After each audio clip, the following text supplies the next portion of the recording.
Alhamdulillahi ala ihsanih wa syukru lahu ala taufiqihi wa amtinanih wa asyhadu an la ilaha illallah wahdahu la syarika lahu ta'ziman li sya'nih wa asyhadu anna Muhammadan abduhu wa rasuluhu da'ila ridwanih. Allahumma salli alaihi wa ala alihi wa ashabihi wa ikhwani. Hadirin dan hadirat yang dirahmati oleh Allah Subhanahu wa taala. Alhamdulillah puji dan syukur kita panjatkan kepada Allah Subhanahu wa taala yang masih terus memberikan kita karunia dan kenikmatan sehingga pada malam hari ini kita masih bisa berkumpul dalam rangka untuk mempelajari hadis-hadis Nabi, yaitu dari kitab Sahih Al-Bukhari. Salawat dan salam semoga tercurahkan kepada junjungan kita Nabi Muhammad SAW dan juga kepada keluarganya serta seluruh sahabat beliau tanpa terkecuali. Kita melanjutkan bahasan kita dari Kitabul Iman. Kita sudah selesai dari bab pertama, sekarang kita masuk pada bab yang kedua. Kata Imam Al-Bukhari rahimahullah, doa hukum yaitu imanukum. Kemudian beliau berkata hadis nomor 8, qala haddatsana Ubaidullah bin Musa qala akhbarana Hanzalah bin Abi Sufyan an Ikrimah bin Khalid an Ibni Umar radhiyallahu anhuma. Qala Rasulullah sallallahu alaihi wasallam, dari Ibnu Umar beliau berkata Rasulullah SAW bersabda, buniyal Islamu ala khamsin. Islam dibangun di atas 5 perkara. Syahadati an la ilaha illallah wa anna Muhammadar Rasulullah. Yang pertama, bersaksi bahwasanya tidak ada sembahan yang berhak disembah kecuali Allah dan bahwasanya Muhammad adalah Rasulullah. Yang kedua, wa iqamis shalah, mendirikan salat. Yang ketiga, wa itaiz zakat, membayar zakat. Yang keempat, wal haji, menunaikan haji. Yang kelima, wa shaumi ramadhana. Baik, pertama Al-Imam Al-Bukhari membawakan dalil dari perkataan Ibnu Abbas. Ibnu Abbas menafsirkan surat Al-Furqan ayat 77. Qul ma ya'ba'u bikum rabbi laula du'aukum wa qad kadzdzabtum. Kata Allah Subhanahu wa taala, katakanlah bahwasanya Rabb kalian tidak mempedulikan kalian kalau bukan karena doa kalian. Jadi Rabb kalian tidak akan mempedulikan kalian kalau bukan karena doa kalian. Doa kalian ini ditafsirkan oleh Ibnu Abbas dengan imanukum. Dan ahli tafsir memiliki 2 pendapat tentang tafsiran doa hukum. Allah tidak mempedulikan kalian, Rabb kalian tidak mempedulikan kalian kalau bukan karena doa kalian. Nah, doa kalian ini ada 2 kemungkinan.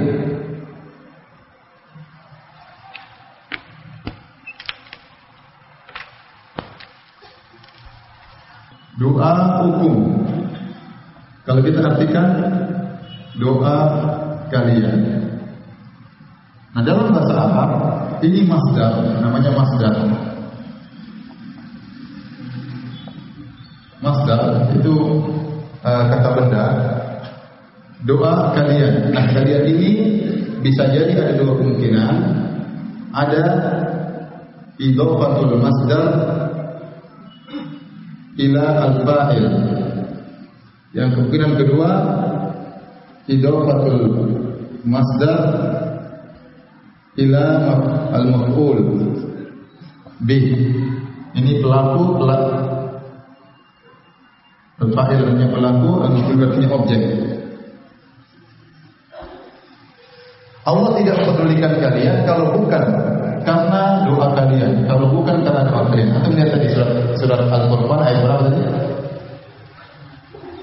Ayat 77. Doa kalian bisa artinya, kalian ini bisa artinya pelaku, kalian bisa artinya objek. Kalau bukan karena doa yang kalian lakukan. Kemungkinan kedua, kalau bukan karena doanya Allah kepada kalian. Doanya Allah kepada kalian artinya seruan Allah kepada kalian untuk beribadah kepada Allah semata. Berarti kalian di sini menjadi objek. Saya ulangi, ya. Doa kalian bisa 2 arti. Ini menurut ahli tafsir. Tafsir pertama, kalian itu maknanya adalah pelaku. Artinya kalau bukan karena doa yang kalian lakukan, itu berarti kalian adalah pelaku doa. Paham? Tetapi kalau tafsiran kedua disandarkan kepada maf'ul bih, kepada objek, berarti doa Allah kepada kalian. Apa maksudnya doa Allah? Doa itu seruan Allah. seruan Allah kepada kalian sebagai maf'ul bih, sebagai objek untuk mentauhidkan Allah Subhanahu wa taala. Paham atau tidak? Susah belajar agama ya? Enggak. Jadi ada dua kemungkinan. Paham? Paham. Dua kemungkinan semuanya paham. Kemungkinan pertama apa? Kemungkinan kedua apa? Kemungkinan pertama, kalian ini sebagai apa? Pelaku. Berarti doa yang kalian lakukan. Maksudnya apa? Kalau bukan kalau kalian pernah berdoa kepada Allah, orang-orang musyrikin dahulu, mereka itu dalam kondisi susah, mereka berdoa kepada Allah. Allah berfirman, "Wa idza raqibu fil fulki da'allaha mukhlishina lahuddin." Falamma najam ilal barri idza hum yusyrikun. Kalau mereka sedang berlabuh di lautan dengan ombak yang besar, mereka berdoa kepada Allah dengan ikhlas. Ternyata orang musyrik, ayat ini berkaitan dengan orang musyrik. Ternyata kata Allah, kalian orang musyrik, kalian itu ternyata dalam kondisi tertentu beriman kepadaku. Kalian berdoa kepadaku waktu dalam kondisi apa? Kondisi genting. Tapi kemudian waktu kalian diselamatkan oleh Allah, kalian berbuat kesyirikan. Makanya Allah mengatakan setelah itu wa qad kadzabtum. Kalian kemudian mendustakan. Ya, ini tafsiran pertama. Tafsiran kedua, ya. Maksudnya kalau bukan Allah menyuruh kalian, doa artinya seruan. Kalau bukan Allah menyuruh kalian untuk mentauhidkannya. Sebagaimana firman Allah, "Wa ma khalaqtul jinna wal insa illa liya'budun." Tidaklah aku menciptakan jin dan manusia kecuali untuk beribadah kepada Allah, mentauhidkan Allah Subhanahu wa taala. Nah, Imam Al-Bukhari mengambil pendapat yang pertama, bahwasanya di pendapat Ibnu Abbas. Qala Ibnu Abbas berkata dalam ayat ini, doaukum yaitu imanukum. Doa kalian adalah iman kalian. Doa kalian pernah berdoa kepada Allah, wahai musyrikin, waktu dalam kondisi apa? Kondisi sulit kalian berdoa. Maksudnya apa? Imam Al-Bukhari ingin menjelaskan bahwasanya amalan termasuk iman. Ini semua muter-muter semua untuk membantah Murji'ah. Kita telah jelaskan pada pertemuan lalu, orang-orang Murji'ah berkata amal bukan bagian dari apa? Iman. Al-Imam Al-Bukhari membantah bahwasanya berdoa itu amal atau bukan? Amal. Itu adalah iman. Paham? Jadi Imam Bukhari pilih pendapat ahli tafsir yang pertama. Paham? Baik. Sekarang yang kedua, hadis yang kedua tentang bahwasanya bunyal Islam ala khams. Catatan pertama, antum lihat, antum bawa Sahih Bukhari atau tidak? Atau sudah hafal semuanya? Jadi kata Nabi SAW, bunyal Islam ala khams. Islam dibangun di atas 5 perkara. Yang pertama syahadatain.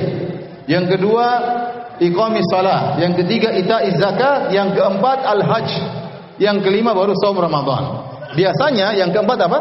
Haji. Yang keempat puasa. Baru yang kelima apa? Haji. Namun dalam riwayat ini, riwayat yang dibawakan oleh Imam Al-Bukhari, haji nomor 4. Kemudian puasa baru nomor 5. Ini sang perawi meriwayatkan dengan makna.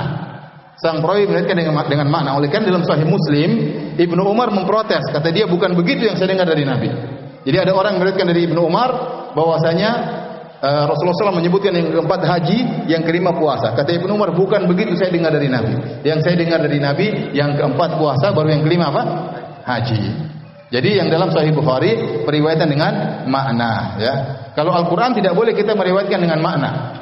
Harus meriwayatkan dengan apa? Lafal. Kalau hadis, orang yang ahli bahasa Arab dan mengerti ilmu tentang syariat, dia boleh saja meriwayatkan hadis dengan makna. Jadi ini dilakukan sampai para ulama sekarang. Terkadang mereka meriwayatkan hadis kemudian mereka berkata, "Oh kama qala Nabi sallallahu alaihi wasallam," atau sebagaimana sabda Nabi. Dia menyampaikan makna tidak persis lafal yang dibawakan oleh Nabi, tapi mirip dengan yang dibawakan oleh Nabi sallallahu alaihi wasallam. Tapi kalau Al-Qur'an tidak boleh. Tapi kalau hadis masih ada yang bolehkan, tapi tidak semua orang, harus ada persyaratan baru boleh meriwayatkan hadis dengan makna. Baik. Kenapa jihad tidak disebutkan? Ibnu Hajar menyebutkan dalam Fathul Bari, karena jihad adalah perkara yang tidak mesti selalu ada. Karena jihad bisa disyariatkan ya kalau telah terpenuhi persyaratan pada kondisi tertentu ya, berbeda dengan 5 rukun yang lainnya, 5 rukun Islam. Syahadatain, salat, zakat, puasa, haji, ini bisa dilakukan setiap tahun. Bisa dilakukan setiap saat. Setiap tahun ada orang haji, setiap tahun ada orang puasa, setiap hari ada orang salat, setiap tahun ada berzakat, setiap hari ada yang syahadatain. Adapun jihad, lihat situasi dan kondisi. Oleh karenanya tidak termasuk dalam apa? Rukun iman. Rukun Islam. Oleh karena tidak boleh seorang menambah rukun Islam lebih daripada ini. Agama bukan dibangun dengan perasaan. Ya. Ada sebagian orang mengukur keimanan dengan sesuatu yang di luar daripada hal ini. Ya. Mohon maaf. Ada orang yang mengukur keimanan misalnya, kamu sudah berapa lama keluar berdakwah? Kalau dia bilang saya sudah setahun saya keluar berdakwah, wah imanmu tinggi sekali. Jadi seakan-akan ya keimanan diukur dengan keluar berdakwah. Ya. Kalau orang tidak keluar berdakwah, imannya kurang? Jawabannya tidak. Ya. Ini bukan, tidak ada rukun Islam ke-6 harus keluar berdakwah. Paham ya? Jangan sampai ditambah rukun Islam ini. Rukun Islam cuma berapa? Cuma 5. Baik, hadirin. Ini sudah saya hapus ya? Sudah belum? Tinggal foto aja, cerai. Sudah? Sudah ya?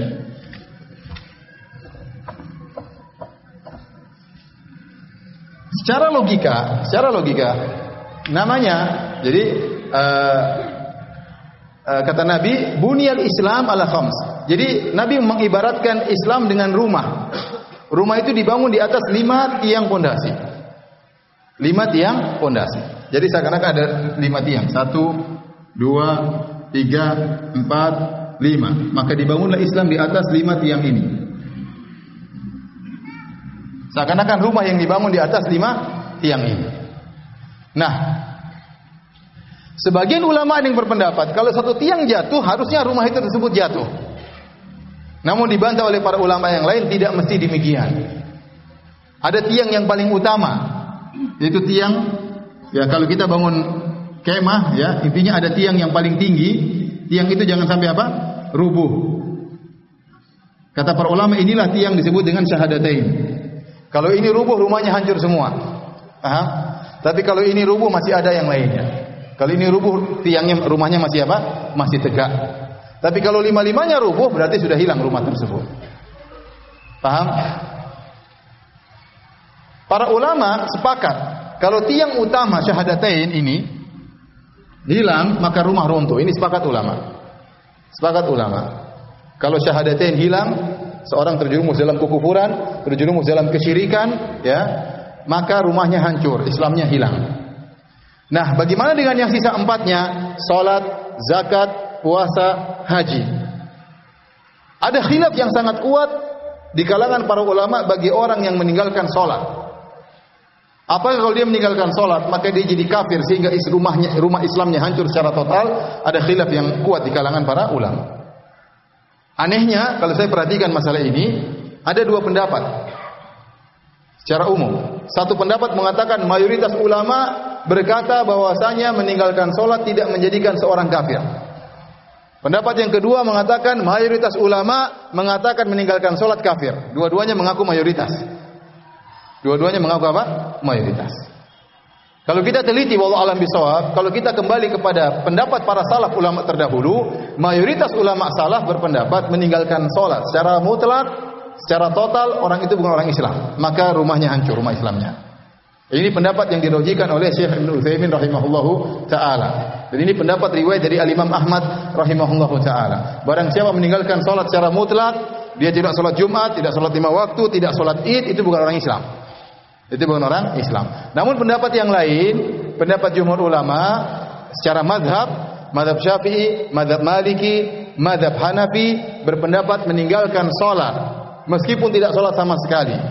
Selama masih meyakini salat itu wajib, maka dia tidak kafir, tapi terjerumus dalam kufur kecil, sangat berbahaya, lebih bahaya daripada zina, lebih bahaya daripada riba. Tetapi dia belum sampai jatuh pada kekufuran. Jadi saya ulangi, kalau meninggalkan syahadatain sepakat atau tidak? Sepakat. Kalau meninggalkan salat khilafnya kuat. Ulama salaf dahulu kebanyakannya mereka mengatakan meninggalkan salat kafir. Namun ulama mutaakhirin belakangan berpendapat kebanyakan mereka meninggalkan salat tidak kafir selama meyakini salat itu masih wajib. Tapi kalau seorang meninggalkan salat dengan meyakini salat tidak wajib, maka itu kafir, itu bukan orang Islam. Ya, seperti meyakini saya sudah mencapai derajat wali atau saya ini sudah mencapai derajat ma'rifat, maka saya boleh tidak sholat. Ini orang kafir dengan kesepakatan para ulama. Ya, Nabi saja sholat sampai kakinya bengkak. Mana yang lebih ma'rifat, ente atau Nabi sallallahu alaihi wasallam? Jawabannya Nabi lebih ma'rifat. Ya. Baik.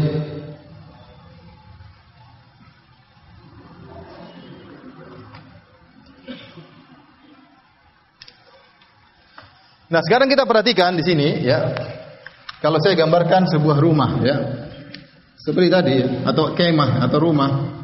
Rumah tersebut misalnya bentuknya begini ya. Ada tiang utamanya, nanti ada tiang yang lain ya. Nah, ini adalah rukun Islam, tidak boleh hilang ya. Tadi kalau hilang ini maka sepakat para ulama rumah tersebut runtuh. Kalau hilang salat juga khilaf yang kuat. Nah, sisa-sisanya adalah penyempurna dari rumah ini. Selain daripada rukun Islam, maka itu adalah penyempurna dari rumah Islam tersebut. Semakin Anda banyak melakukan amal soleh, maka rumah Anda semakin sempurna. Rumah Anda semakin sempurna. Paham? Beda orang bertemu dengan Allah, dia melaksanakan seluruh rukun Islam. Dia sudah sholat, dia sudah puasa, dia sudah haji. Ya, dia sudah syahadatain. Beda dengan orang yang ketemu dengan Allah, dia belum haji misalnya. Beda, tentu kualitas rumahnya apa? Berbeda.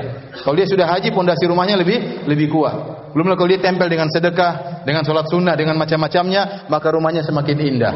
Sehingga waktu dia bertemu dengan Allah, rumah Islamnya semakin apa? Semakin indah. Oleh karenanya Allah Subhanahu wa taala ya, menurut Imam Al-Bukhari, Islam itu sama dengan iman. Islam sama dengan iman. Nah, Islam dan iman diberi permisalan oleh Allah Subhanahu wa taala dalam surat Ibrahim seperti pohon korma. Jadi Allah Subhanahu wa taala dari surat yang saya baca dalam surat Maghrib, alam tara kaifa daraballahu mathalan kalimatan thayyibatan ka syajaratin thayyibatin asluha tsabit wa far'uha fis sama' tu'ti ukulaha kullahinin bi idzni rabbiha. Ya, tidakkah kau lihat bagaimana Allah beri perumpamaan tentang kalimat yang baik, yaitu kalimat Islam, kalimat iman. Allah umpamakan seperti sebuah pohon yang pokoknya menjulang, pokoknya kokoh, akarnya kokoh dan cabang-cabangnya menjulang ke atas. Oleh karenanya iman itu seperti pohon. Kalau pokoknya akarnya dicabut, maka pohon tersebut apa? Tumbang. Hilanglah keimanannya sama sekali. Itulah syahadatain. Itulah la ilaha illallah. Tapi kalau ranting-rantingnya, dahan-dahannya dipotong, pohon tersebut masih utuh atau tidak? Sudah tidak utuh, sudah berubah, sudah berkurang, sudah tidak indah lagi. Tetapi pohonnya masih ada.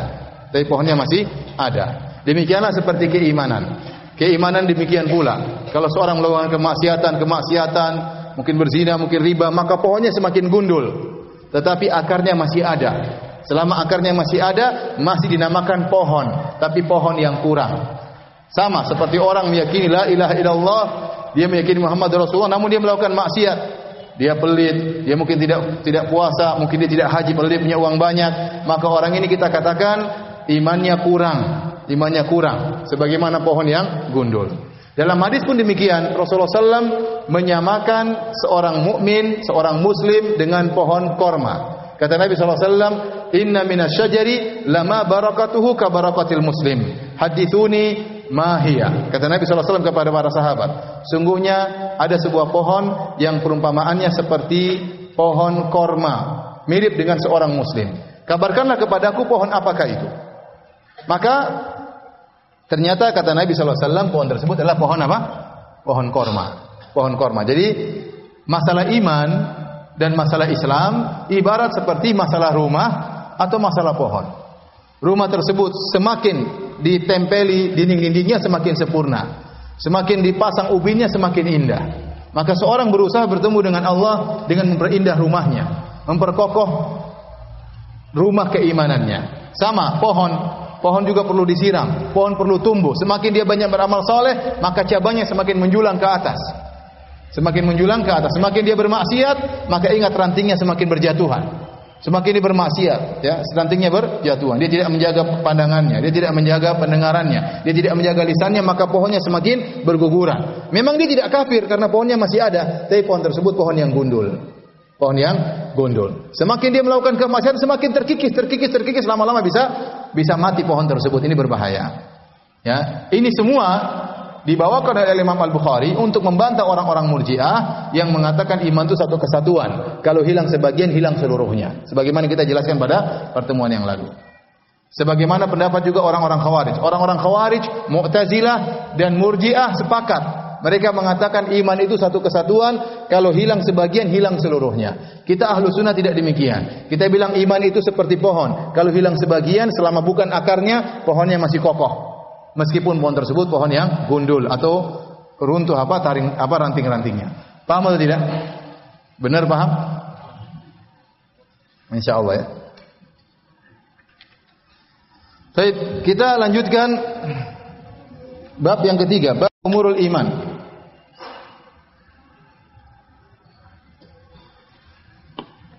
Kata Imam Al-Bukhari rahimahullah, wa qaulillahi ta'ala, umurul iman maksudnya khisalul iman, maksudnya perkara-perkara apa yang termasuk iman. Perkara-perkara apa sih yang termasuk iman? Ini rumah harus kita hiasi. Kita sudah punya 5 ini. Alhamdulillah banyak di antara kita sudah syahadatain, sudah salat, sudah zakat, sudah puasa, sudah haji. Sebagian kita mungkin masih kurang satu apanya? Kurang satu tiangnya. Tapi banyak di antara kita yang sudah lengkap apa? Tiangnya. Nah, rumah ini harus dihiasi. Nah, kita menghiasinya dengan iman-iman yang lain. Apa saja perkara-perkara iman? Banyak sekali. Oleh karena contohnya Al-Imam Al-Bukhari membawakan firman Allah wa qaulillahi ta'ala, dan firman Allah Subhanahu wa taala dalam surat Al-Baqarah ayat 177, kata Allah, laisal birra an tuwallu wujuhakum qibala al-masyriqi wal maghribi walakinnal birra man amana billahi wal yawmil akhir wal malaikati wal kitabi wan nabiyyin. Bukanlah kebajikan kalian mengarahkan wajah kalian ke arah timur atau ke arah barat, tapi kebajikan yang sungguhnya itu orang beriman kepada Allah dan di hari akhirat, beriman kepada malaikat dan beriman kepada kitab-kitab dan beriman kepada para nabi. Rukun iman termasuk iman. Rukun iman apa? Iman kepada Allah, kepada malaikat, kepada kitab-kitabnya, para rasul, ya. Ya, ini termasuk rukun iman. Kepada takdir, kepada hari kiamat. Kemudian di antara iman, wa atal mala ala hubbihi dzawil qurba. Seorang memberikan hartanya yang dia cintai kepada karib kerabatnya, itu juga keimanan. Kalau Anda melakukan demikian, Anda ingin bantu misalnya kakak Anda suka barang ini. Anda punya misalnya mesin cuci yang bagus. Wah, kakak lagi butuh. Anda sayang mesin cuci ini. Anda kasih sama kakak Anda.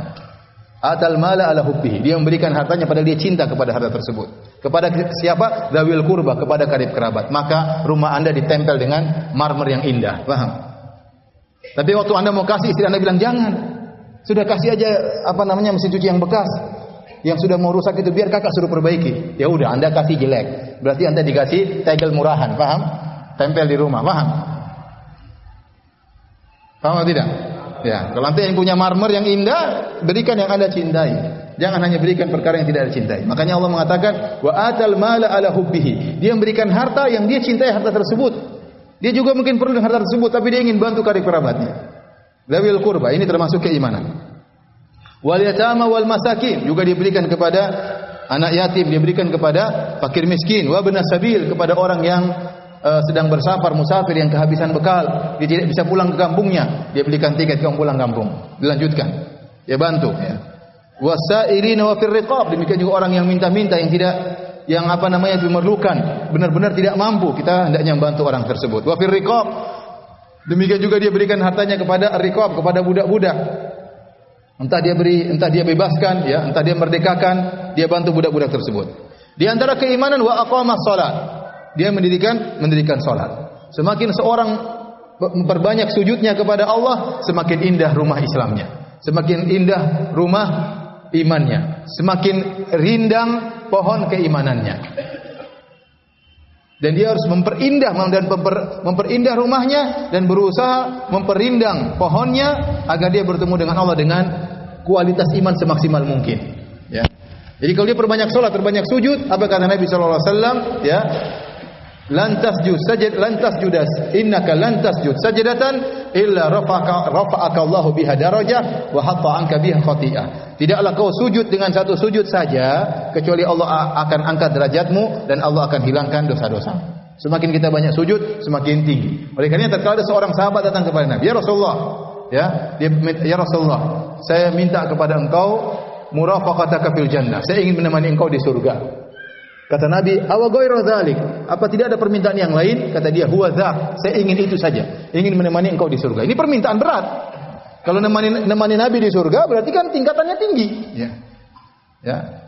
Kalau nemani kita mungkin di bawah enggak apa-apa. Nemani surga di atas, ya. Nanti jangan bilang saya mau menemani ustaz di surga. Jangan bilang ingin menemani ustaz di surga. Pertama, ustaznya belum tentu masuk surga. Yang kedua, kalau mau surga pun bukan surga setinggi Nabi sallallahu alaihi wasallam. Maka apa kata Nabi sallallahu alaihi wasallam? Fa inni ala nafsika bi kathrati sujud. Kalau kau ingin menemani aku di surga, bantulah aku akan mohon kepada Allah, tapi kau harus banyak sujud. Kau harus banyak apa? Sujud. Harus banyak salat sunnah. Seorang biasakan diri untuk apa? Salat sunnah. Ya, sampai salat itu menjadi qurratu aini, sampai menjadi penyujuk hati kita. Kita harus biasakan salat. Biasakan salat qobliyah, biasakan salat ba'diyah, biasakan salat duha. Pasti ada waktu. Jangan alasan enggak punya waktu. Ya akhi, cuma 2 rakaat. Apa susahnya? Kalau ada waktu lagi 4 rakaat. Salat witir 3 rakaat. Kalau belum bisa 3 rakaat, 1 rakaat enggak apa-apa.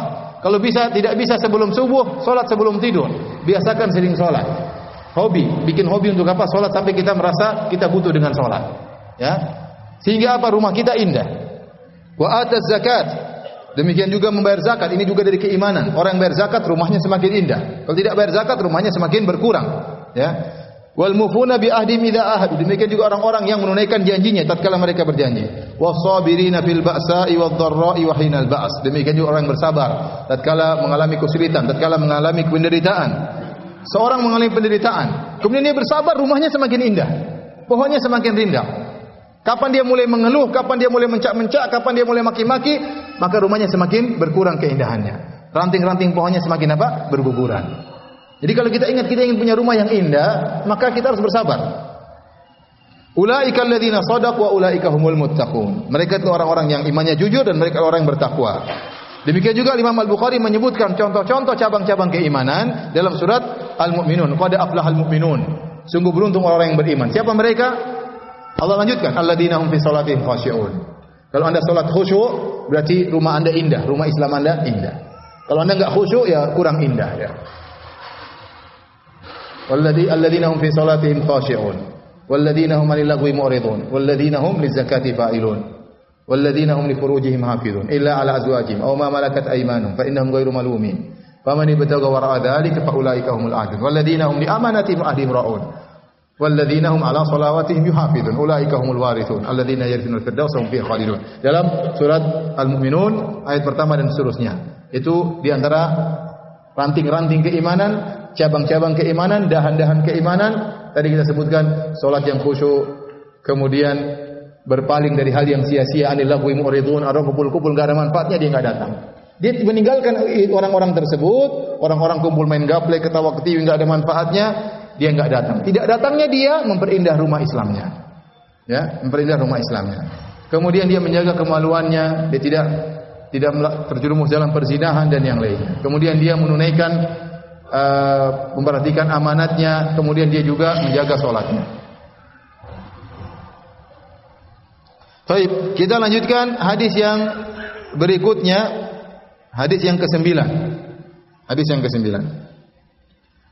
Al-Imam Al-Bukhari berkata, qala haddatsana Abdullah bin Muhammad. Qala haddatsana Abu Amir Al-Aqadi, qala haddatsana Sulaiman bin Bilal, an Abdullah bin Dinar, an Abi Saleh, an Abi Hurairah radhiyallahu anhu, anin Nabi sallallahu alaihi wasallam. Hadis ini dari hadis Abu Hurairah dari Nabi sallallahu alaihi wasallam. Rasulullah SAW bersabda, al-imanu bid'un wa sittuna syu'bah wal haya'u syu'batun minal iman. Sungguhnya iman itu ada 60 sekian cabang atau 70 sekian cabang, dan rasa malu adalah bagian daripada keimanan. Kata Nabi SAW, ini sudah pernah saya sampaikan pada pertemuan lalu. Al-iman bid'un wa sittuna syu'bah.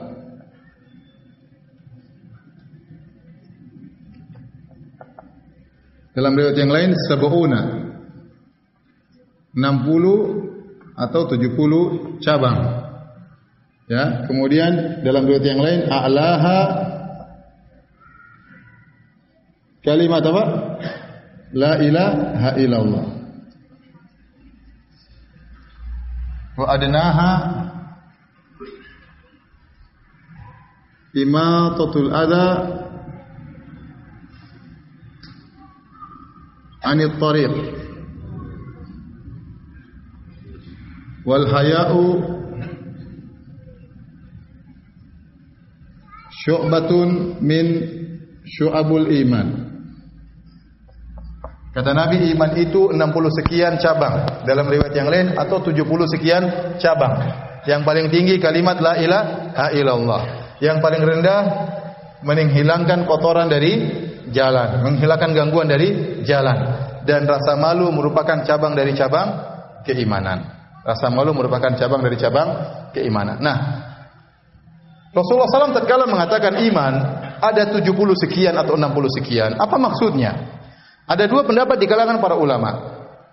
Apa maksudnya 60 sekian, 70 sekian? Ada yang mengatakan maksudnya banyak sekali. Rasulullah SAW tidak memaksudkan 70 sekian, tetapi 70 itu adalah ungkapan untuk menunjukkan jumlah yang banyak. 70 itu merupakan ungkapan yang menunjukkan jumlah yang banyak. Oleh karena dalam Al-Quran Allah mengatakan, istaghfir lahum aw la tastaghfir lahum in tastaghfir lahum 70 marratan fala yaghfirallahu lahum. Kata Allah, kau mohonkan ampun wahai Muhammad bagi orang-orang munafik atau kau tidak mohonkan ampun sama saja. Kalau kau mohonkan ampun bagi mereka 70 kali, Allah tidak akan ampuni mereka. Ya, Allah tidak akan ampuni mereka. Jadi waktu ada orang munafik meninggal, Rasulullah SAW ingin doakan supaya diampuni. Ada ayat ini menegur, ya. Ayat ini mengatakan in tastaghfir lahum 70 marratan, kalau engkau mohonkan ampunan bagi mereka 70 kali, Allah tidak akan ampuni. 70 kali maksudnya apa? Meskipun kau ampunkan sebanyak-banyaknya. 1000 kali orang munafik tidak akan diampuni oleh Allah. Jadi angka 70, ya. Ini ada dua pendapat di kalangan para ulama. Ada yang mengatakan 70 itu maksudnya apa? Maksudnya banyak. Banyak sekali. Dan bukan berarti 70. Karena orang Arab mengungkapkan 70 itu maksudnya banyak. Seperti Rasulullah SAW beristighfar sehari 70 kali. Maksudnya banyak. Bukan berarti 70. Dalam riwayat yang lain 100 kali. Jadi mereka sering mengungkapkan 70 itu artinya banyak. Pendapat yang kedua, 70 sekian itu benar-benar 70 sekian. Bukan maksudnya banyak, tapi iman memang 70 sekian. Dan ini pendapat jumhur ulama. Makanya banyak ulama yang berusaha mengumpulkan 70 sekian iman itu maksudnya apa saja. Makalah tersebutlah seorang ulama besar di mazhab Syafi'i namanya Abu Abdullah Al-Halimi. Al-Halimi menulis buku, ya, judulnya tentang Syu'abul Iman, ya, tentang Syu'abul Iman. Judul bukunya saya lupa ya. Judulnya Al-Minhaj. Al-Minhaj. Dia punya buku namanya Al-Minhaj, dicetak ya, fi Syu'abul Iman. Ini dia berusaha mengumpulkan 70 sekian, 79 atau iman pertama 1, 2, 3, 4, 5 sampai 79. Kenapa? Agar orang dengan dalilnya, agar orang berusaha memperhatikan agar rumahnya semakin indah, dia kerjain seluruhnya itu 79. Semakin banyak dia kerjakan, semakin indah rumahnya, semakin rindang pohonnya. Demikian juga Al-Baihaqi. Al-Baihaqi juga ulama Syafi'iyah punya buku ringkasan dari Al-Minhaj, judulnya Al-Jami' li Syu'abil Iman. Ini juga membahas sekitar 70 sekian juga cabang-cabang keimanan. Kemudian juga Al-Lalikai juga ulama Syafi'iyah punya buku judulnya Syarah Usul I'tiqad Ahli Sunnah. Dia juga menyebutkan tentang cabang-cabang keimanan. Dia juga kumpulkan sekitar 70-an juga. 1, 2, 3, 4, 5, 6, 7 sampai 70. Ya karena kata Nabi, iman itu 70 sekian. Bid'un ini sekian maksudnya apa? 3 sampai 9. 70 sekian. Ada yang 79, ada yang 76 ya. Di antara ulama yang lain contohnya yang mengumpulkan Ibnu Hibban. Ibnu Hibban dia menjelaskan bagaimana cara dia mengumpulkan 70 sekian iman. Dia pergi ke ayat-ayat Al-Qur'an. Dia cari semua amalan yang Allah namakan iman. Dia kumpulkan dari seluruh ayat Al-Quran, dari 6.000 ayat lebih, dia cari mana amalan yang Allah namakan iman. Setelah dia kumpulkan ternyata enggak sampai 70. Kemudian dia pergi ke hadis-hadis, dia pelajari hadis-hadis Nabi. Dia cari seluruh amalan yang Rasulullah SAW namakan iman. Ternyata dia kumpulkan enggak sampai 70 juga. Tapi kalau dia gabungkan lebih dari 70. Maka kemudian dia periksa lagi, yang berulang dia bersihkan, ternyata dia dapati 79. Paham? Metodenya begitu. Ulangi, metodenya dia cari amal-amal banyak, tapi ada amal yang dinamakan dengan iman oleh Allah dan ada amal yang dinamakan oleh Nabi dengan iman. Nah, itu dikumpulkan, ternyata jumlahnya 79. Demikian juga ini juga yang ditempuh oleh Ibnu Hajar. Ibnu Hajar Al-Asqalani dalam Fathul Bari juga menyebutkan, antum bisa lihat Fathul Bari 70 sekian dia sebutkan 1 2 3 4 5 6 7 sampai 79. Jadi iman itu bercabang-cabang. Yang paling tinggi la ilaha illallah, yang paling rendah apa? Menghilangkan kotoran atau gangguan dari jalan. Nah, pertanyaan berikutnya, Rasulullah SAW mengatakan, perhatikan ya, iman 70 sekian cabang, yang paling tinggi la ilaha illallah, yang paling rendah menghilangkan gangguan dari jalan, dan rasa malu bagian daripada keimanan. Taib. Kenapa Rasulullah SAW mengkhususkan penyebutan rasa malu bagian dari keimanan? Karena rasa malu ini adalah sifat yang mulia. Kalau seorang mengarahkannya kepada perkara yang syar'i, maka dia akan banyak melakukan cabang-cabang keimanan yang lainnya. Kenapa seorang malu dipermalukan di dunia dan juga malu dipermalukan di akhirat? Kalau dia ingin bermaksiat, aduh nanti Allah permalukan saya di akhirat, enggak jadi. Dia ingin bermaksiat, dia malu kepada para malaikat misalnya. Ya, dia malu, jangan sampai dibongkar aibnya oleh Allah Subhanahu wa taala. Dengan rasa malu seperti ini, maka dia akhirnya bisa melakukan cabang-cabang keimanan yang lainnya. Makanya Rasulullah SAW mengkhususkan penyebutan rasa malu. Ada Rasulullah SAW melihat seorang dinasihati oleh saudaranya, kamu jangan malu-malu, kamu jangan malu-malu. Rasulullah SAW bilang, jangan, biarin dia malu, kenapa enggak malu-malu? Ya. Kemudian kata Rasulullah SAW, al-haya la ya'ti illa bi khair. Rasa malu tidak mendatangkan kecuali apa? Kecuali kebaikan. Maka seorang memiliki rasa malu itu baik ya. Tapi jangan malu-malu kucing ya. Adapun kalau malu akhirnya tidak mau bertanya, akhirnya tersesat, itu namanya malu yang tidak syar'i. Malu yang tidak syar'i. Tapi rasa malu yang benar yang kita arahkan kepada kebaikan, maka orang tersebut akan mudah melakukan amalan-amalan kebajikan yang lainnya, tidak berani melakukan kemaksiatan. Kenapa? Dia punya rasa malu kepada Allah Subhanahu wa taala. Baik, kita lanjutkan hadis berikutnya. Bab yang keempat. Hadis yang ke-10 berkata Imam Al-Bukhari qala haddatsana Adam ibnu Abi Iyas. Telah menyampaikan kepada kami Adam ibnu Abi Iyas. Qala haddatsana Syu'bah. Adam ibnu Abi Iyas berkata telah menyampaikan kepada kami Syu'bah. An Abdullah bin Abi Safar wa Ismail an Sya'bi, dari Sya'bi. An Abdullah bin Amr radhiyallahu anhuma, dari sahabat Abdullah bin Amr radhiyallahu anhuma. Anin Nabi sallallahu alaihi wasallam qala, dari Nabi sallallahu alaihi wasallam bersabda, al-muslimu man salimal muslimuna min lisanihi wa yadihi, wal muhajir man hajara ma nahallahu anhu. Ini sudah ya? Sudah belum? Sudah belum? Tinggal di-share nanti ya. Foto yang bagus ya. Insyaallah mudah-mudahan pertemuan lagi ya. Alhamdulillah kajian kita sudah ditranskrip. Sampai 3 pertemuan sudah ditranskrip seluruhnya ya. Tinggal pertemuan keempat sedang diperbaiki. Kalau sudah berarti 1 bab selesai. Bab apa? Badi'il Wahyi. Mudah-mudahan kalau pertemuan berikutnya bisa dikopikan dan dibagi-bagi kepada antum ya. Antum yang malas-malas catat bisa ada catatannya. Baik, saya hapus ya. Baik. Belajar tuh enggak gampang ya, ikhwani. Antum dengan saya mana yang lebih capek? Saya apa antum? Ya. Lebih capek siapa? Antum tinggal diam aja, tinggal ngantuk tidur. Saya lebih capek daripada antum ya. Oleh karenanya belajar juga capek, mau jadi ustaz juga apa? Capek ya. Mau tahu-tahu langsung pintar gimana? Enggak mungkin ya. Innamal ilmu bitta'allum. Kata Nabi, ilmu itu diperoleh dengan apa? Belajar. Kalau enggak belajar tahu-tahu ilmu laduni ya. Tinggal bakar apa namanya? Bakar Quran kemudian diminum ya. Hafal Quran syaratnya enggak boleh kentut. Kalau kentut hilang nanti.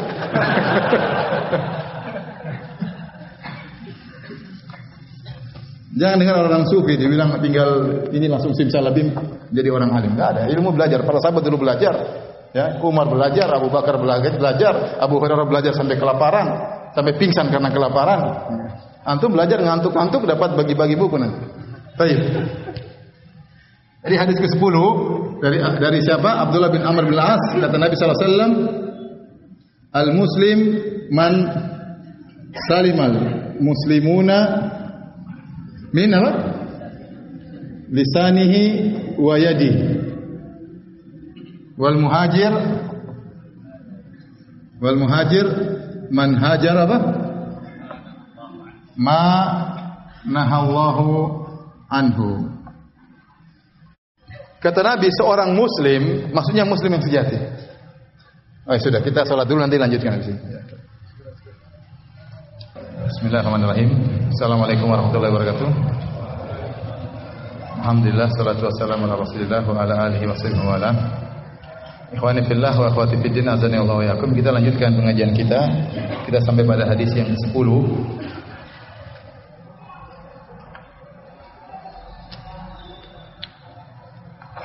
Kata Rasulullah sallallahu alaihi wasallam, "Al-muslim man salima al-muslimuna min lisani wa yadihi." Seorang muslim yang sejati adalah seorang yang kaum muslimin selamat dari gangguan lisannya dan tangannya. Seorang muslim yang sejati adalah seorang yang kaum muslimin selamat dari gangguan lisannya dan tangannya. Ya. Disebutkan kenapa dikatakan dia muslim yang sejati, karena dia telah mengumpulkan antara hak Allah dengan hak sesama manusia. Di antara hak yang minimal kepada saudara kita tidak mengganggunya. Ya, kita tidak mengganggunya. Mungkin kita tidak membantunya, mungkin kita tidak beri sumbangsih kepadanya. Minimal jangan ganggu dia. Itu hak yang paling ringan. Kalau ternyata hak paling ringan ini kita lewatkan, kita ganggu dia, kita bukan muslim yang sejati. Kita bukan muslim yang sejati. Ya. Baik. Al-muslimun di sini masuk juga adalah al-muslimat, sama. Seorang muslim atau wanita muslimah yang sejati adalah yang selamat kaum muslimin ataupun kaum muslimat selamat dari gangguan lisannya dan gangguan apa? Gangguan tangannya. Ustaz, ini katanya muslimin. Kalau begitu, ganggu orang kafir gimana, Ustaz? Paham? Karena Rasulullah SAW bilang, seorang muslim ya adalah yang kaum muslimin terganggu dari lisannya dan tangannya. Kalau gitu ganggu orang kafir masalah atau tidak? Hah? Masalah atau tidak? Masalah. Ya. Namun kata para ulama, dalam ada istilah apa namanya? Al-lafdhu idza kharaja makhrajal ghalib laisa lahu mafhum.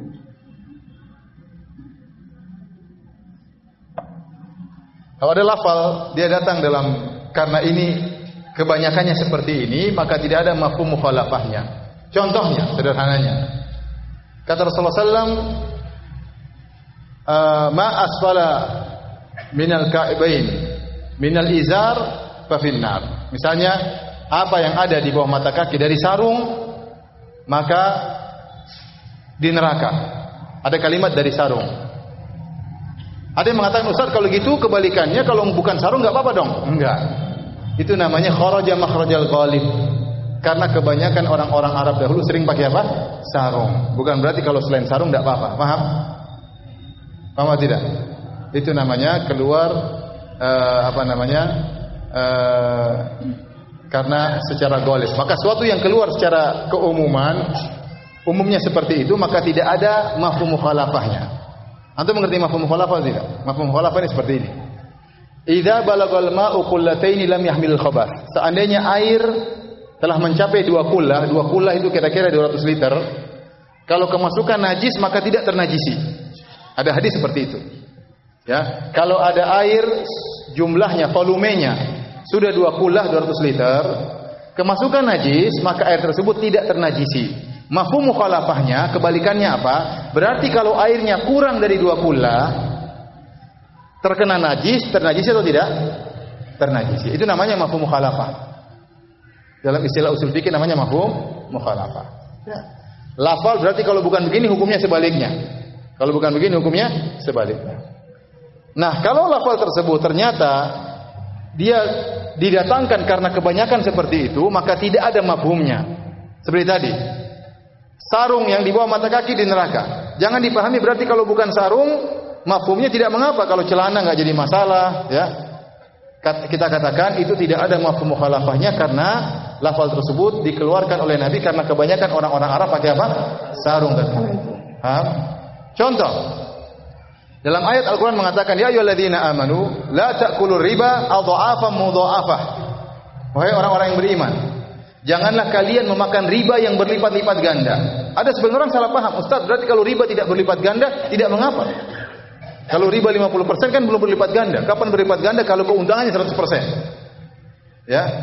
Dia mengatakan ini berarti ada kebalikannya, tidak mengapa kalau tidak berlipat ganda. Ini dibantah oleh para ulama. Ini namanya kharaja makhrajal ghalib. Kebanyakan orang makan riba itu untungnya berlipat-lipat, bertambah lagi.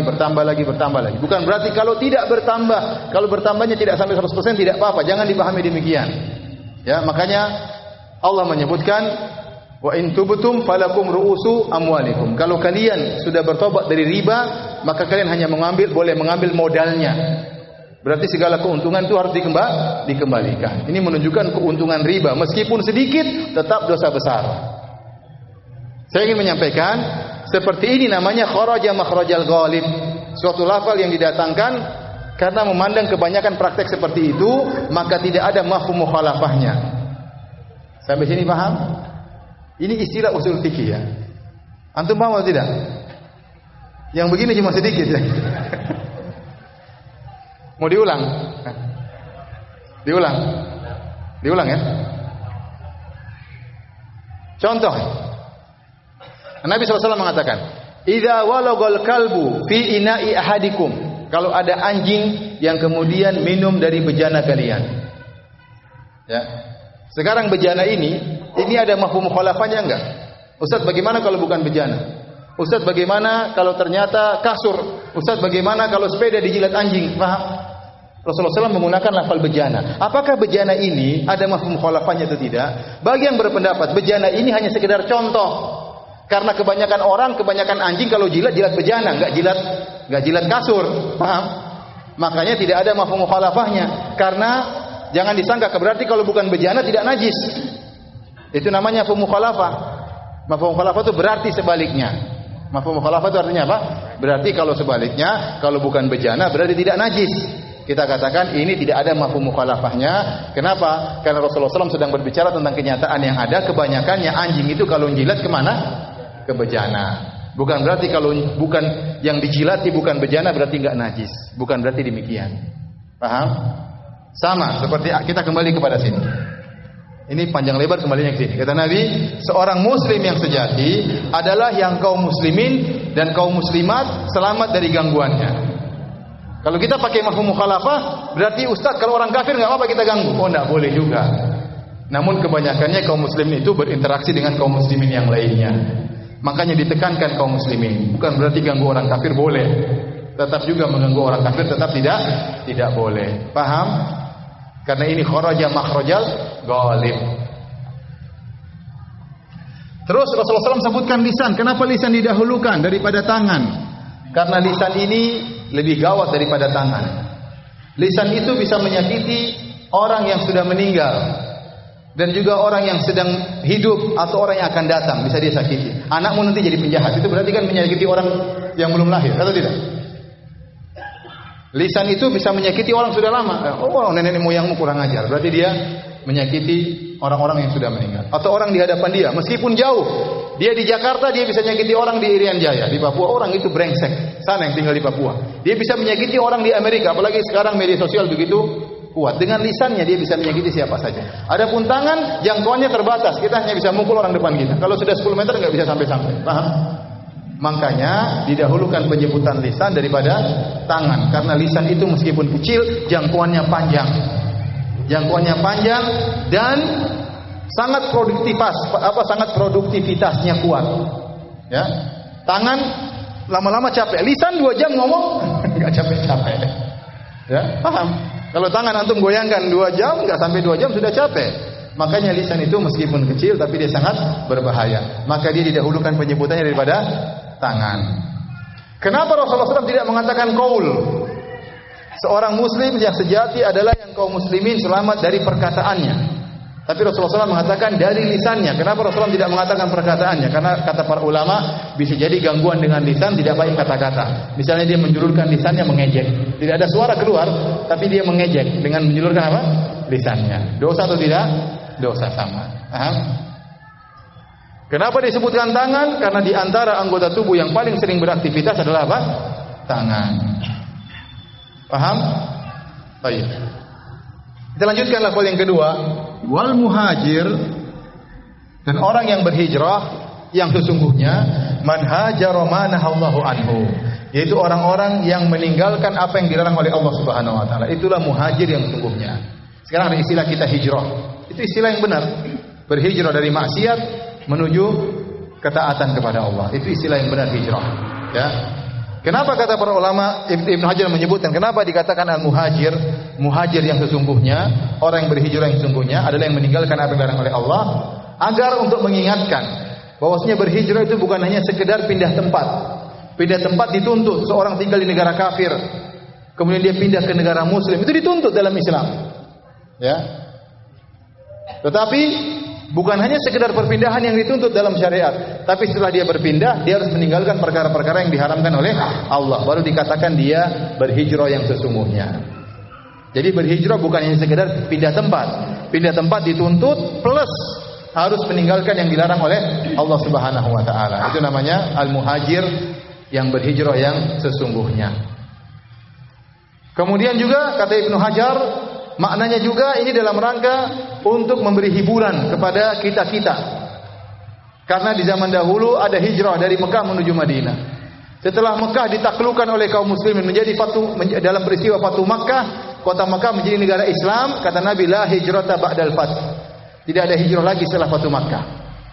Kenapa? Dahulu orang-orang berhijrah dari Mekah, tinggalkan Mekah karena negeri kafir, pindah ke Madinah. Setelah Mekah dikuasai oleh negeri kaum muslimin, maka tidak perlu berhijrah, karena hijrah itu dari negeri kafir ke negeri kaum muslimin. Paham? Saya ingatkan, banyak orang di tanah air kita yang punya pemahaman takfiri. Mereka menganggap negara Indonesia bukan negara Islam, bukan negara kaum muslimin. Kita bilang ya udah hijrah aja. Paham? Kalau bilang ini bukan negara Islam, ya berhijrah. Kenapa tinggal di negara kafir? Hijrah saja. Ya. Kalau memang ini bukan negara Islam, hijrah. Ngapain tinggal di sini? Paham? Oleh kita katakan negara Indonesia negara Islam, kaum muslimin banyak, syiar-syiar Islam ada, sholat mudah, ente puasa nggak pernah dilarang, haji juga difasilitasi, pernikahan boleh dengan pernikahan Islam dengan segalanya. Namun memang negara kita tidak maksimal dalam menjalankan syariat Islam. Sebagian dikerjakan, sebagian ditinggalkan. Tapi yang berkaitan dengan rukun-rukun Islam dikerjakan. Ya, seperti berkaitan haji, masalah lebaran, masalah puasa, kita dengan ajaran apa? Syariat Islam. Ya. Baik, ini makna daripada hadis ini. Lanjut atau sudah? Terakhir ya, satu hadis lagi biar kita selesaikan. Hadis yang ke-11 dari Abu Musa, qala Al-Bukhari berkata, qala haddatsana Sa'id bin Yahya bin Sa'id Al-Qurashi. Qala haddatsana Abi, qala haddatsana Abu Burdah bin Ibnu Abdullah, Abu Burdah bin Abdullah bin Abi Burdah, an Abi Burdah, an Abi Musa Al-Asy'ari radhiyallahu taala anhu. Dari Abu Musa Al-Asy'ari, qala, beliau berkata, qalu ya Rasulullah ayul islami afdal. Mereka berkata, ya Rasulullah, Islam apa yang paling afdal?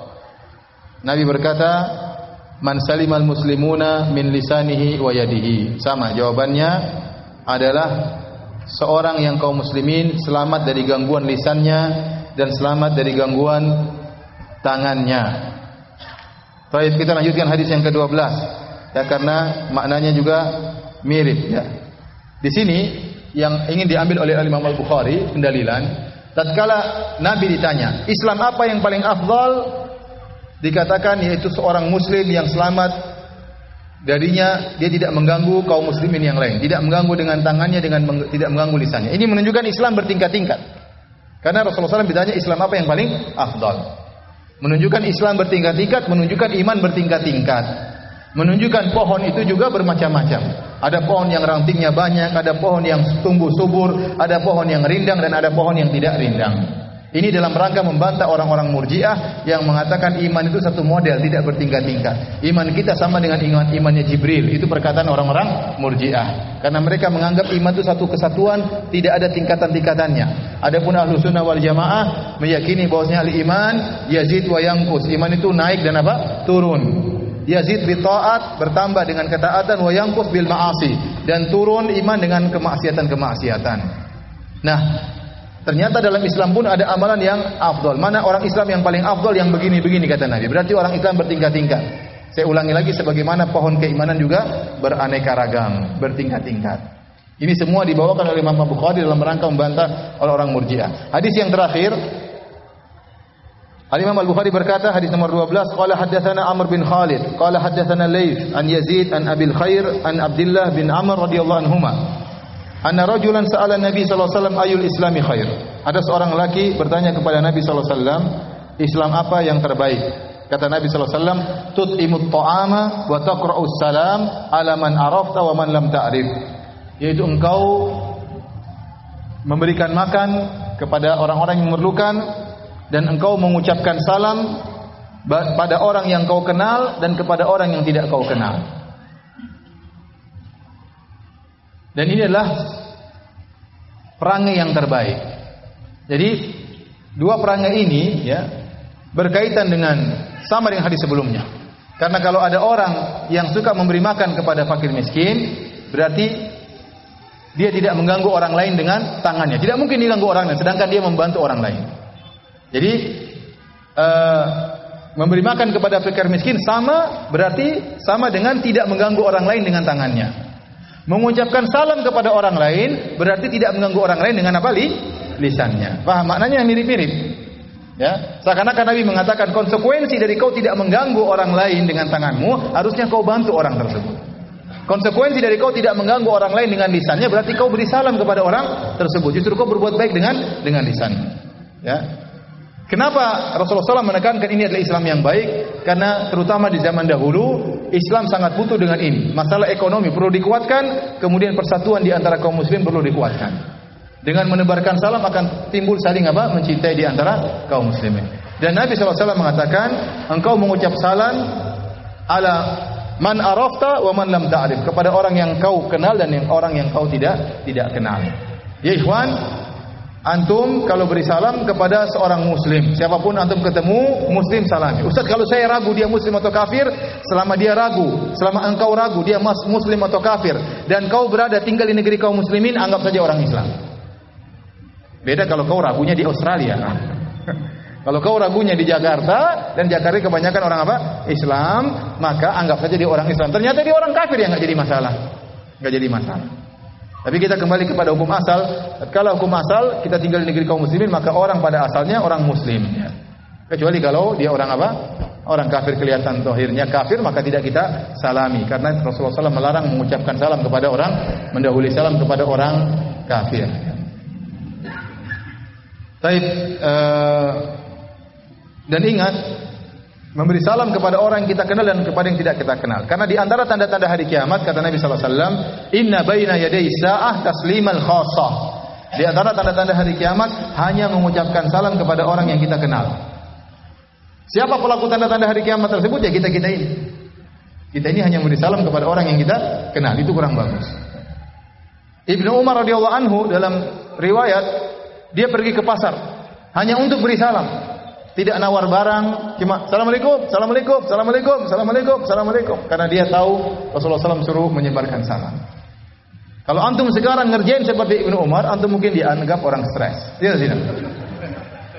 Benar, antum assalamualaikum, assalamualaikum. Kenapa orang ini? Assalamualaikum, salam jawab.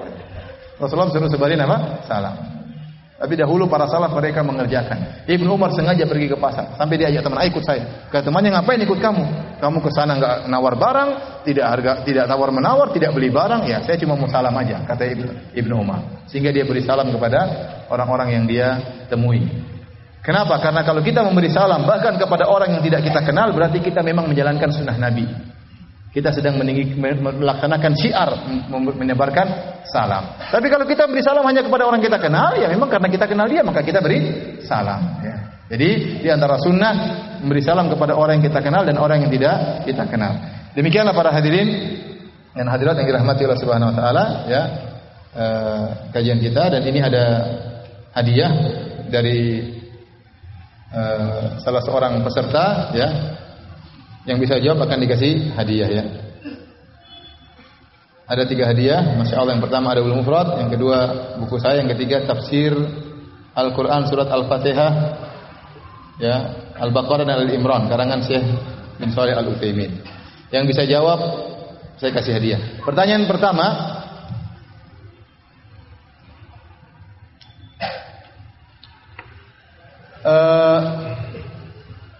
siapa yang bisa sebutkan satu hadis saja dari hadis-hadis yang kita baca tadi?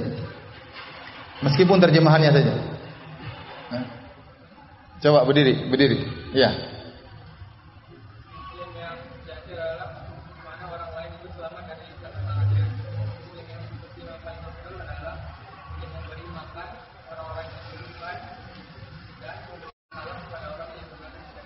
Masya Allah. Silakan sini.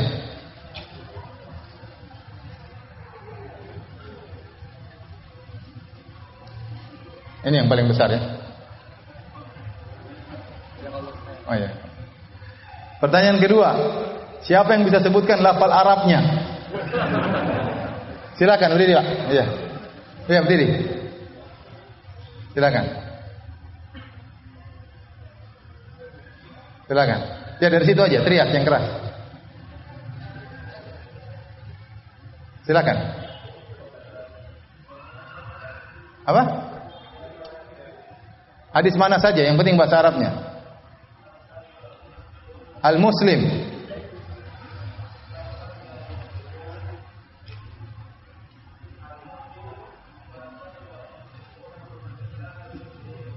Masya Allah. Al-Muslimu man salim al-muslimuna min lisanihi wa yadihi. Wal muhajir.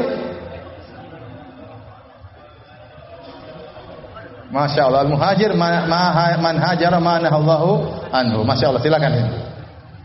Kasihan terlalu jauh. Tolong di-over.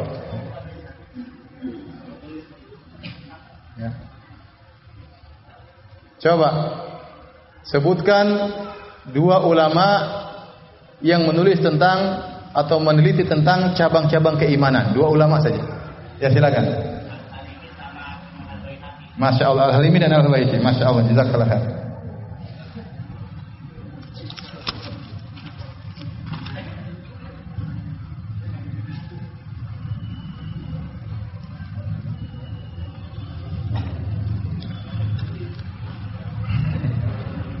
Ustaz, apa faedahnya terhadap penjelasan dan penjabaran keimanan yang dilakukan oleh masing-masing ulama? Ulama dahulu memberi penjelasan tentang iman dan ulama setelahnya pun juga. Ini membingungkan kita-kita.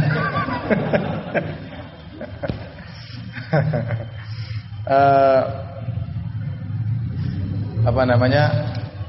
Kalau tidak paham ya sudah di skip aja ya, tidak apa-apa. Tugas saya menyampaikan hadis-hadis Nabi dan harus ada yang paham. Syubhat akan datang terus. Tukang takfir akan ada terus. Orang-orang murji'ah akan ada terus. Tidak semua harus paham.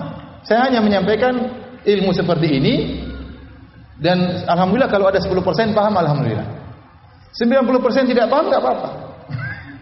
Tapi kalau paham, paling tidak dia tahu, oh murji'ah sesat, khawarij sesat. Kenapa sesatnya saya nggak tahu. Pernah Ustaz Firanda jelaskan tapi saya nggak paham. Ulama bikin saya bingung. Tidak apa, memang ini pembahasan bukan bahasan orang awam. Saya katakan, pengajian kita ini pengajian berat. Terus terang ya, pengajian seperti ini pengajian berat. Ya. Dan maksud saya memang bukan apa-apa, tapi langka juga dijelaskan di pengajian-pengajian seperti ini, langka juga ya. Tapi saya nekat untuk menjelaskan karena memang ini perlu dijelaskan. Ya, kalau paham 10%, tidak apa-apa. Tapi kalau semuanya nggak paham, berarti saya bermasalah. Ya. Saya bermasalah. Tapi insya Allah.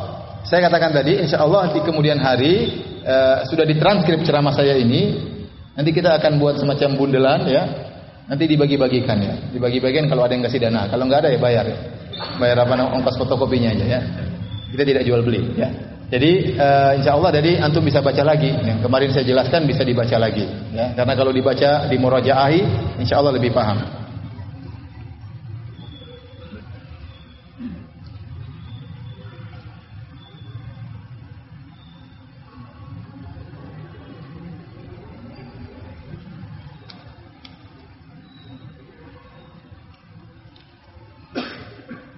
Bagaimana jika seorang yang baik sering berbuat sesuatu amalan yang dapat memperindah keimanannya? Hanya saja ada satu rukun Islam yang belum dipenuhi sampai akhir hayatnya, yaitu haji, karena keterbatasan biaya.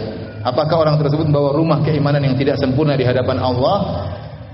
Seandainya dia tidak mampu untuk berhaji, dan haji itu hanya diwajibkan bagi yang mampu. Kata Allah, walillahi 'alan nasi hajjul baiti man istata'a ilaihi sabila. Wajib untuk berhaji bagi yang mampu. Yang mampu itu maksudnya apa? Mampu, dia punya duit untuk berhaji, dan dia punya duit untuk dia tinggalkan bagi anak istrinya yang hendak dia tinggalkan. Jika dia punya kemampuan dan badannya sehat, maka dia hendaknya berhaji. Kalau dia tidak mampu, badannya tidak sehat, uangnya ada, dia suruh orang lain hajikan. Ternyata dia sakit dan sakit tersebut tidak bisa sembuh-sembuh menurut dokter, dan dia tidak mungkin berangkat haji. Dia mampu dengan harta, fisik tidak mampu, bayar orang suruh untuk apa? Hajian. Kalau ternyata dia tidak mampu, hanya mampu semangat, tapi duit nggak ada, ya maka tidak mengapa, tidak wajib baginya. Mudah-mudahan rumah keimanannya tetap apa? Sempurna. Yang jadi masalah rumah keimanan yang menjadi tidak indah kalau dia mampu, namun dia tidak berhaji. Contohnya dia punya duit ada, tapi dia tunda-tunda terus. Ya nanti kalau saya sudah umur 50 baru saya hajian. Baru umur 42 dia sudah tewas. Akhirnya tidak sempat hajian. Padahal uangnya sudah ada. Orang seperti ini yang jadi masalah. Tapi kalau tidak, dan banyak di antara kita tidak mau berhaji, ya. Adapun yang mampu untuk haji, daftar, ya, nunggu 20 tahun, subhanallah. Baru 5 tahun dipanggil Allah Subhanahu wa taala. Tapi orang yang seperti ini sudah daftar, insya Allah sudah dicatat pahala haji, karena dia sudah berusaha. Allah membedakan ada antara orang yang berusaha dan tidak berusaha. Jadi maksud saya, Anda yang belum mampu untuk berhaji, tapi berusaha memperindah rumah Anda, insya Allah rumah Anda tetap indah. Adapun satu tiang tersebut yang tidak ada, dimaafkan oleh Allah Subhanahu wa taala karena Anda memang tidak mampu. La yukallifullahu nafsan illa wus'aha. Allah tidak membebani di luar kemampuan.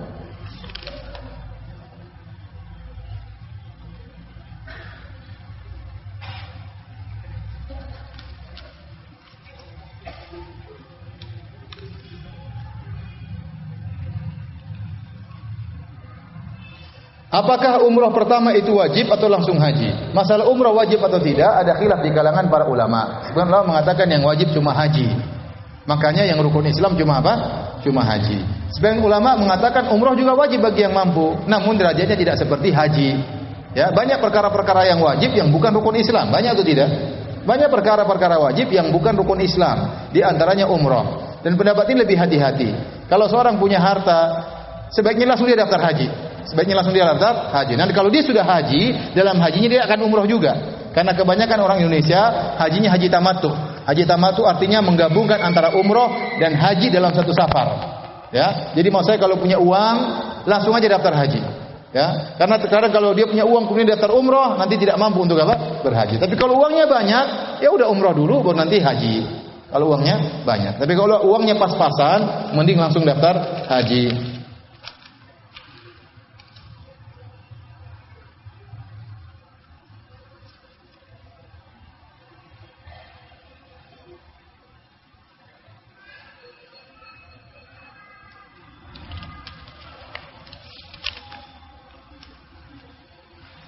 Ustaz, adakah batasan berapa kali seseorang diizinkan bolak-balik kembali ke agama Islam dengan alasan apapun? Innal ladzina amanu tsumma kafaru tsumma amanu tsumma kafaru tsumma zdadu kufran. Kata Allah, sesungguhnya orang yang beriman kemudian kafir, kemudian beriman, kemudian kafir, kemudian bertambah kekufurannya dan meninggal dalam kondisi apa? Kufur. Setahu saya tidak ada batasan, ya. Tapi Allah Maha tahu hati seorang. Islam, kemudian kafir lagi. Kemudian Islam lagi. Kemudian kafir lagi, kemudian Islam lagi, kemudian kafir lagi. 10 kali. Ya.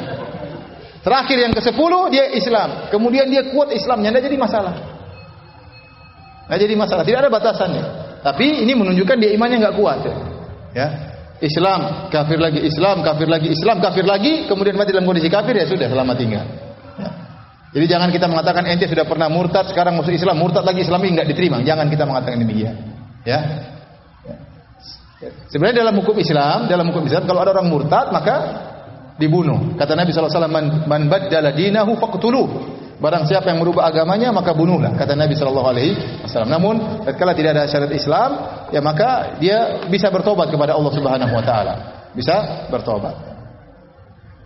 Jangan kita bilang kamu tidak bisa masuk Islam lagi, sudah terlambat, tidak bisa. Jangan, dia nggak jadi masuk Islam dia.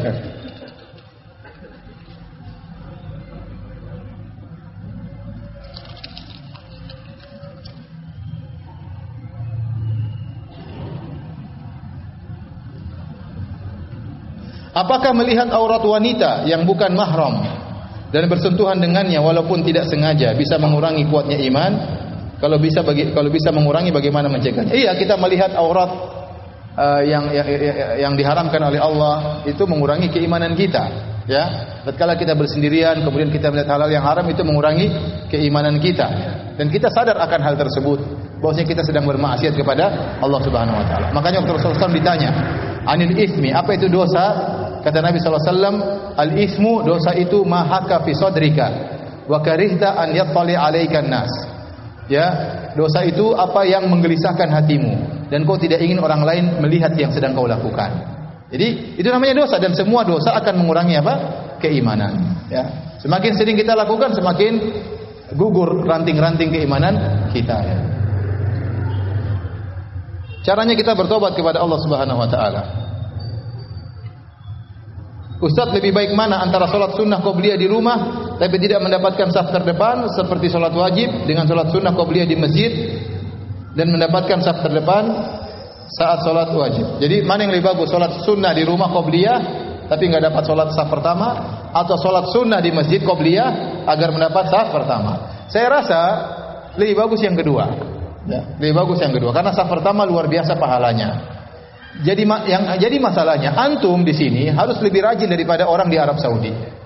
Kalau orang Arab Saudi dengar azan, saya di Arab Saudi dengar azan dikumandangkan, maka saya ke toilet, kemudian saya mungkin buang air, kemudian saya berwudu, kemudian saya jalan dengan santai menuju masjid, saya masih sholat sunnah, saya masih berdoa, saya masih bisa baca Quran, masih dapat rakaat saf pertama. Kalau antum mustahil begitu. Dengar azan, antum ke toilet sudah nggak dapat saf pertama. Makanya saya bilang orang Indonesia harus lebih rajin daripada orang Arab Saudi. Kenapa? Karena jarak antara adzan dan iqamah terlalu cepat. Cuma 5 menit, kadang 4 menit langsung apa? Qomat. Padahal apa fungsi adzan? Fungsi adzan memanggil, hayya 'ala shalah, ayo salat. Ya orang baru dengar dia baru siap-siap. Ya. Tapi orang Indonesia harus siap-siap sebelum ada adzan. Makanya saya katakan Indonesia harus lebih rajin daripada orang Arab. Ya. Makanya tidak apa-apa antum sholat sunnah. Rasulullah SAW pernah sholat sunnah juga di masjid. Memang lebih afdal, kata Nabi SAW, afdalu sholatil mar'i fi baitihi ilal maktubah. Sebaik-baik sholat seorang hamba adalah di rumahnya, kecuali sholat 5 waktu di masjid. Ya. Tapi kenyataannya kita susah menjalankan hal demikian. Ya. Oleh karenanya lebih baik datang sebelum azan, begitu dikumandangkan azan antum sholat qobliyah, qomat antum di saat yang pertama.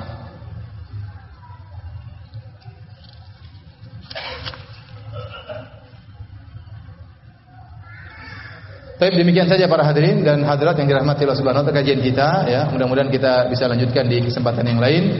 Kita tutup kafaratul majlis. Subhanakallah bihamdik asyhadu an la ilaha illa anta astaghfiruka wa atubu ilaik. Assalamualaikum warahmatullahi wabarakatuh.